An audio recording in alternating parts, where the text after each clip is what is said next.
7 years ago, a Juneteenth festival began in Chattanooga, and at that time, it was the only event of its kind. This year, the festival is focusing on youth as Juniorteenth, engaging the next generation, on Thursday at the Howard School, with a financial literacy session at 10 a.m. and a Juneteenth Commemoration Ceremony at 5:30 p.m. Rick Morris is founder and CEO of the Chattanooga Festivals of Black Arts and Ideas. We have decided to take a bold new direction when it comes to the Juneteenth Festival. We've seen that so many different organizations throughout Chattanooga are really jumping in and celebrating Juneteenth in so many different ways. And so what we are counting that as mission accomplished.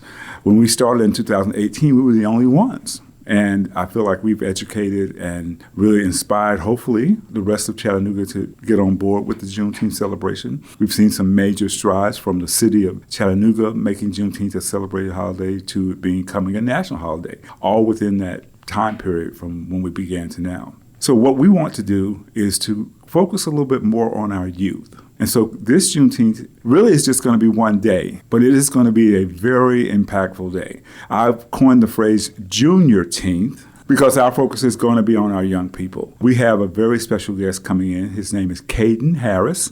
He is a 15-year-old PhD candidate and a multimillionaire in financial literacy and economics. And he has built his empire on financial literacy and going around teaching other kids how to do that.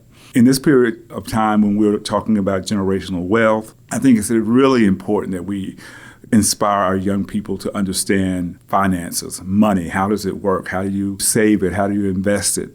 And I think this will be a great way for them to see a 15-year-old millionaire and want to know, how can I become one? So that's the main objective for that. But he's also going to be the keynote speaker at this year's commemoration ceremony. All of this is happening wonderfully at the Howard School. For those who don't know, Howard was founded in 1865, so it really does connect perfectly with Juneteenth being also 1865. Our first students were those formerly enslaved people. And so to be making this full circle with the Howard School and having the first Juneteenth event there in its 160th year is just very impactful in so many different ways. How did you hear about this 15-year-old? It popped up on a post on Facebook, and I thought, wow, this is very cool. So I started researching and reaching out to his management team, which happens to be his dad, who is also a professor of economics, but has since quit his job to work and manage his son. And I started talking with them, and this was probably November of last year. So it's been a work in progress. And so he lives in Atlanta. So he's just down the road and has never been to Chattanooga. So we're going to be very excited to welcome him to the Howard School for this. He's going to do a workshop for 100 kids. He has created a curriculum that they'll be using, and he'll be giving them the books as part of that, and then teaching them for an hour and a half or so. And what I've done is gone around to different mentoring groups. I've gone to different church groups that have students during the summer, and they're going to be bringing those 100 students to participate in that project.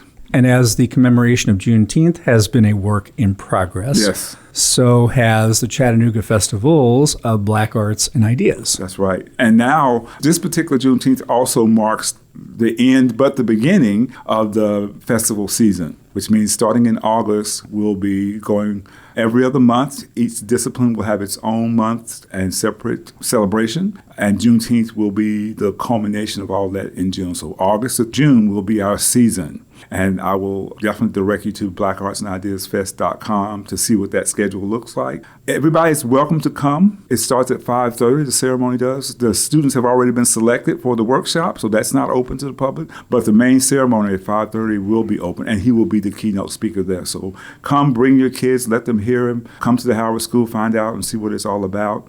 We're also going to be working with the Juba Dance Ensemble is going to do a piece, and I'm also going to bring a couple of my kings and queens of Akibulon to do the same thing. Our goal is really just to inspire kids and help them understand, Black kids understand where they've come from, and that they're more than just descendants of slaves, that they are descendants of the first humans on the planet. And when you say that to yourself, it's amazing. And I've had my kids at school, because I teach at Howard, to do that, and they just are like, wow. I said, how do you feel now? And it's like, I feel incredible. And so we want to write our own narrative, and we want to inspire our own kids to understand that they're bigger, they're a part of something much bigger than what they've had right here in the United States, that we have been around for 300,000 years. That's a fact. So that's our new kind of focus with Juneteenth, is to really be more deliberate about education of the youth, because so many didn't even know Juneteenth existed. And now we talk to them, they don't know anything past Harriet Tubman.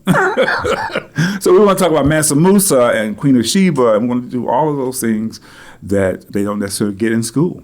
We really want the youth to be a part of this and really concentrate on educating and building up their confidence as Black youth in this community. All right, Rick, thanks so much. Thank you very much.